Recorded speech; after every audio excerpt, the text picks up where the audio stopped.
This is Mama Daniel. To anyone passing by, she looks like just another poor, lonely, and abandoned pepper seller at the market. But what if I told you she's actually the mother of a billionaire? Yes, you heard right. So, the real question is, what is the mother of a wealthy CEO doing in the market looking homeless and forgotten? Why would a woman with so much access choose to live like she has nothing? Well, the reason will shock you. But before we dive into this powerful story of love, deception, and destiny, don't forget to hit the like button. And if this is your first time here, kindly subscribe and join us on this unforgettable journey filled with life-changing lessons and second chances. Now, let's begin. At 38 years old, Daniel had built an empire many only dreamed of. From a humble 2-room apartment in Motion to owning Agitech, one of Africa's leading technology companies, his story was the kind legends were made of. Every magazine cover had featured him at some point. Every influential boardroom wanted him.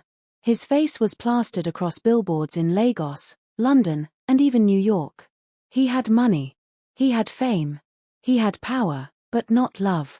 Daniel paced the length of his marble-floored living room, the Lagos skyline glinting through the tall glass windows behind him. The scent of jasmine from his mother's perfume lingered in the air. She had been visiting again. "You think this life is complete?" Mama Victoria had asked moments earlier, sitting cross-legged on the velvet sofa. Her voice trembled with frustration. "You've bought estates, Daniel. Built skyscrapers, but can you build a family?" Daniel stopped pacing. "Mama, not today, please." "Why not today, Daniel? I'm not getting younger. I want to carry my grandchildren." "You're almost 40. You have no wife, no children, only board meetings and investment portfolios." Daniel sighed and rubbed his temple. "I've tried, Mama. Do you think I don't want to get married?" She leaned forward, staring into his eyes. "Then what's the problem?" He looked away, his voice dropping. "They don't love me, Mama. They love my money. The cars, the name, the lifestyle. Not me." Mama Victoria's face softened. "Not all women are like that." Daniel let out a dry chuckle. "Really? I once dated a lady who pretended to faint just to make me send her 2 million naira. Another posted our dinner on Instagram before we even ordered food. I need someone who sees me, not my bank account." There was a heavy pause between them. "Then maybe." Mama Victoria hesitated. "Maybe you're looking in the wrong places." Daniel turned slowly, intrigued. "What do you mean?" His mother tapped her chin thoughtfully. "The women you meet, they already know who you are. What if you met someone who didn't?" Daniel raised a brow. "You want me to lie to someone? Pretend I'm not who I am?" "No," she replied. "But what if we tested their hearts, their intentions? What if I helped?" He laughed. "You want to play matchmaker again? I want to go where the real women are, not these fake slay queens on Instagram. I'm talking markets, streets, places where women struggle but still smile. Places where kindness is still real." Daniel folded his arms. "Mama, you're not serious." But she stood up, eyes blazing. "I am. I'll go to Alaba Market. I'll dress like a poor old woman selling pepper. I'll watch. I'll observe. And when I find a girl with a good heart, a real heart, I'll bring her to you." Daniel blinked, stunned by her resolve. "You're not playing." "Not even a little," she said. "You want a woman who won't love you for your money? Let her first love my struggle." A silence fell. Then Daniel slowly nodded. "All right, Mama. If you think this will work." She smiled. "Trust your mother." That evening, Mama Victoria opened a trunk in her room, pulling out an old wrapper and scarf she hadn't worn in years. The next morning, she called her driver to drop her off. Not at a salon, not at a hotel, but at the chaotic, bustling, sun-baked heart of Alaba Market. There, surrounded by flies and noise, she laid out her tray of pepper and tomatoes and sat on a broken wooden stool. She wasn't Mama Victoria anymore. She was Mama Blessing, a tired, wrinkled old pepper seller with nothing to offer the world but stories and a hopeful heart. She wasn't looking for money. She was looking for a wife, not just for her son, but for the legacy of a man who had it all except someone to share it with. And so the search began. The sun was barely up when Mama Victoria arrived at Alaba Market, now fully transformed into Mama Blessing, the pepper seller. She wore a faded orange wrapper tied tightly around her waist, a dusty brown scarf over her head, and slippers that had clearly seen better days. She looked nothing like the elegant mother of a billionaire. Her gold bracelets and diamond earrings were gone.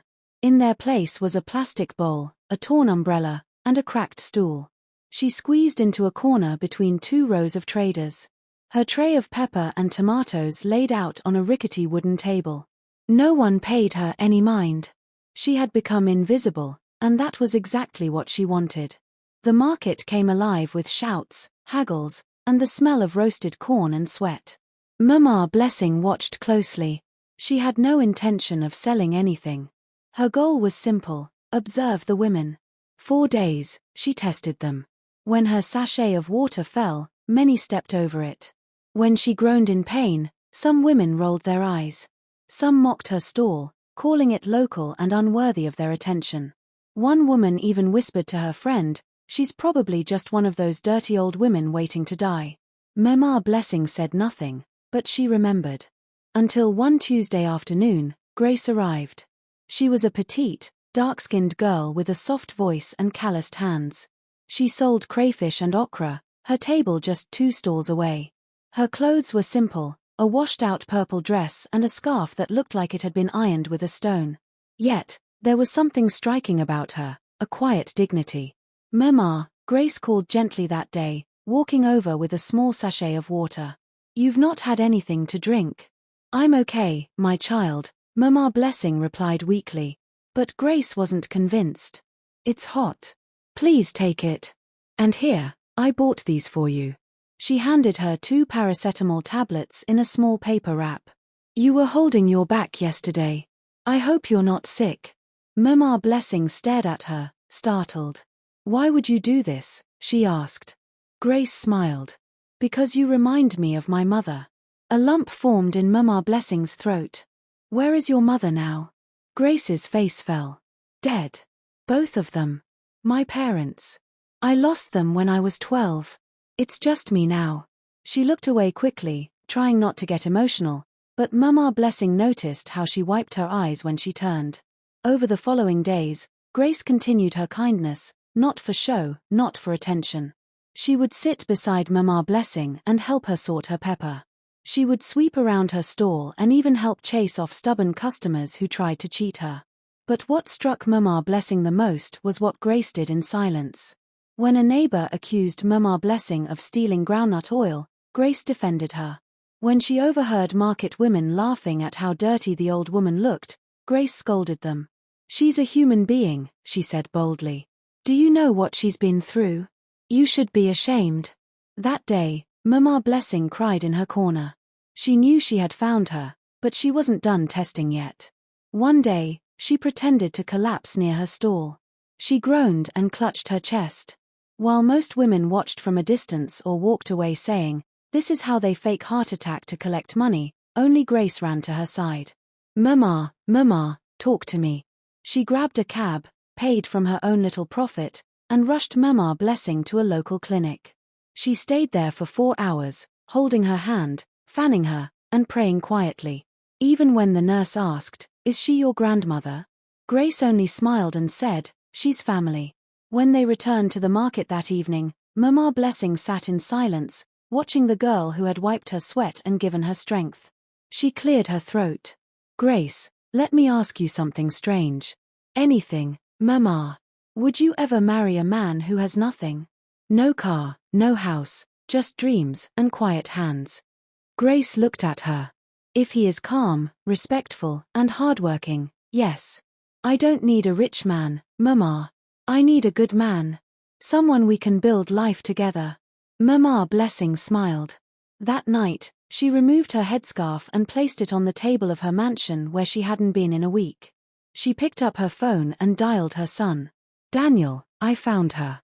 The phone rang twice before Daniel picked up. "Mama." Her voice was calm but firm. "Get ready, Daniel. I found your wife." There was a pause. "You're sure?" "I've watched her, tested her." "Daniel, This girl has the kind of heart that money can't buy. Her name is Grace. A quiet sigh came from the other end. All right, what's the plan? Mama Victoria didn't hesitate. You'll meet her, but not as a billionaire. You'll go as my struggling nephew, someone who drives a local bus for a living. No designer shoes, no luxury car. You must become invisible. Daniel nodded. Done. The next day, Daniel transformed. Gone was the well-shaven beard and tailored Italian suit. In their place, he wore a faded polo shirt and brown trousers 2 inches too short. He swapped his cologne for the scent of engine oil and sweat. His sleek Mercedes Maybach was parked at home. Instead, a friend dropped him off in a beat-up Danfo bus a few streets from the market. He felt naked, unseen, and strangely free. Mama Victoria welcomed him with a hug at her pepper stall. Good. Now remember, no talk of tech. You are David Thompson. Recently moved to Lagos after losing your mechanic job in Ibadan. Daniel nodded, his heart beating fast. Let's do this. A few minutes later, Grace arrived. Her face lit up when she saw Mama Victoria. Mama, you're early today. She noticed Daniel standing nearby, quiet. Oh, is this your son you mentioned? Yes, Mama Victoria said smoothly. My nephew David. He's been through a lot. Grace stretched out her hand. Nice to meet you, brother David. He smiled. Nice to meet you, too. From that day on, Daniel began to show up regularly at the market. He helped Mama Victoria carry pepper bags and repair her stall.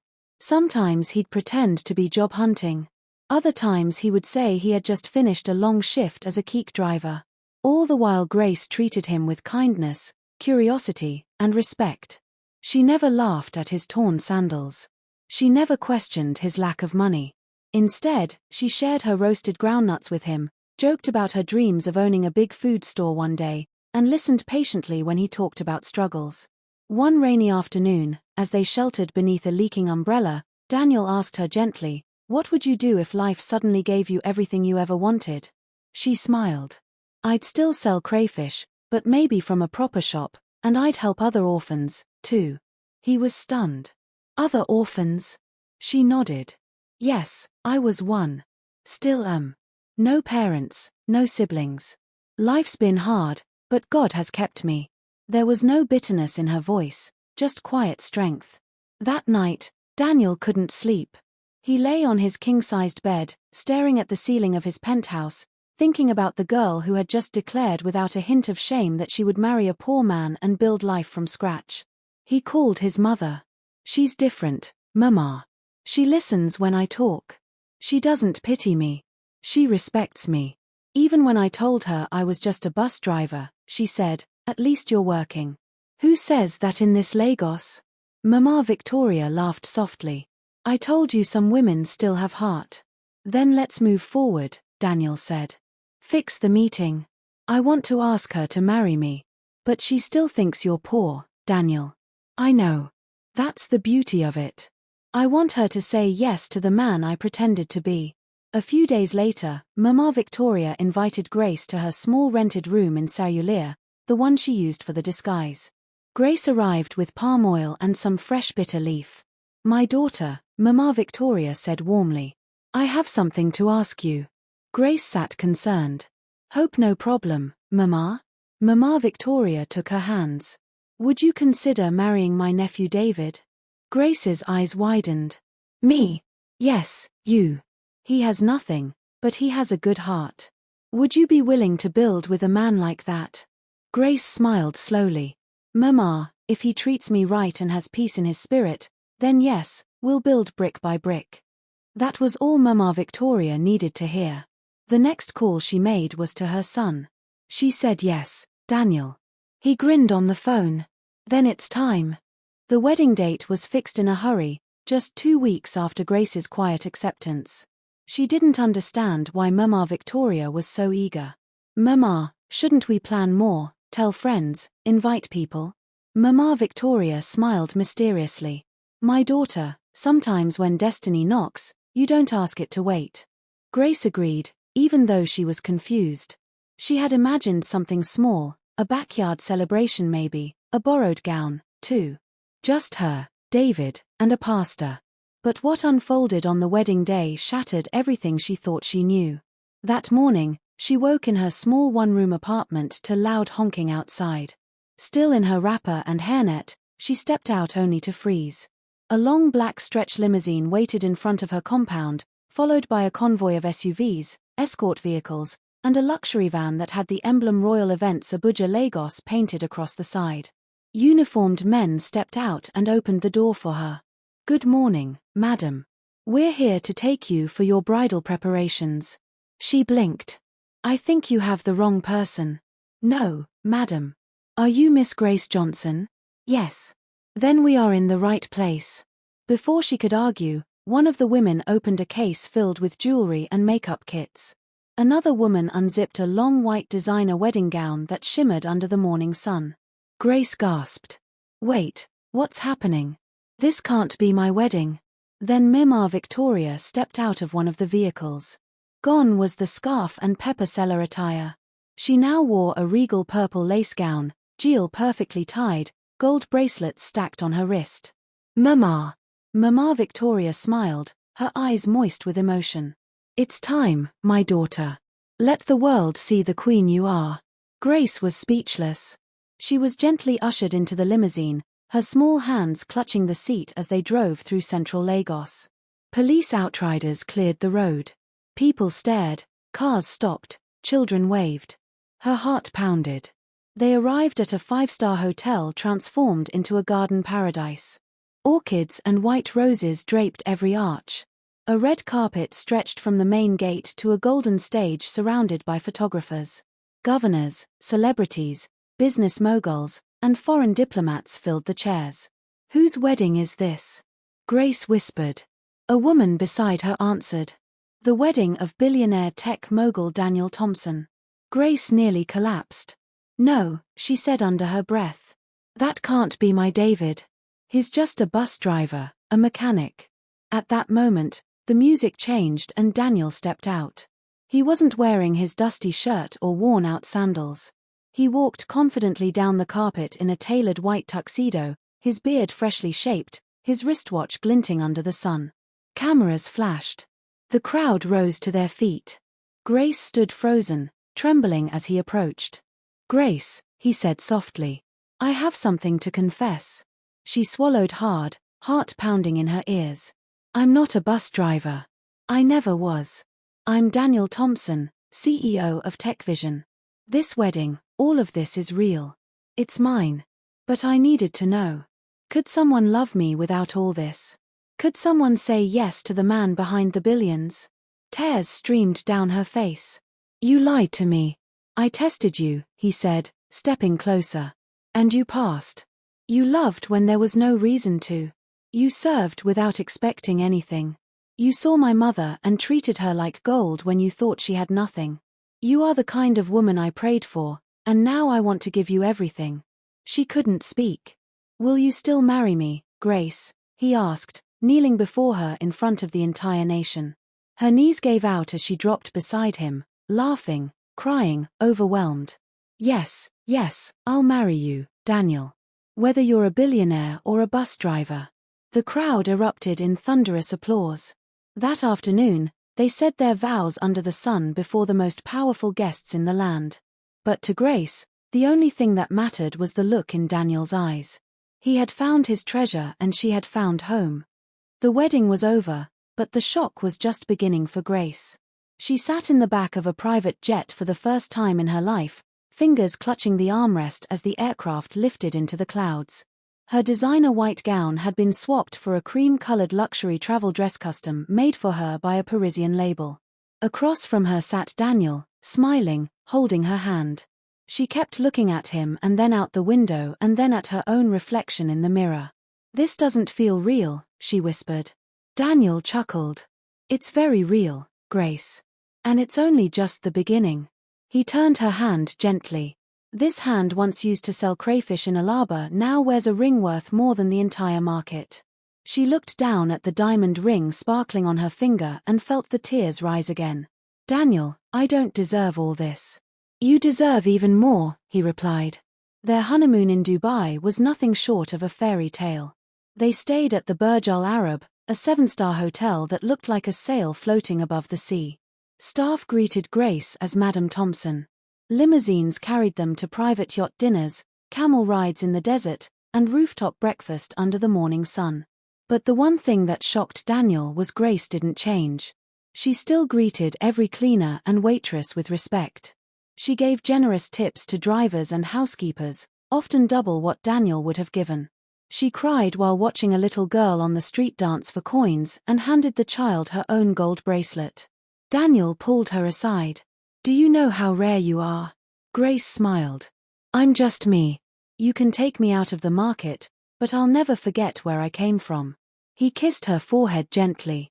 That's exactly what makes you royalty.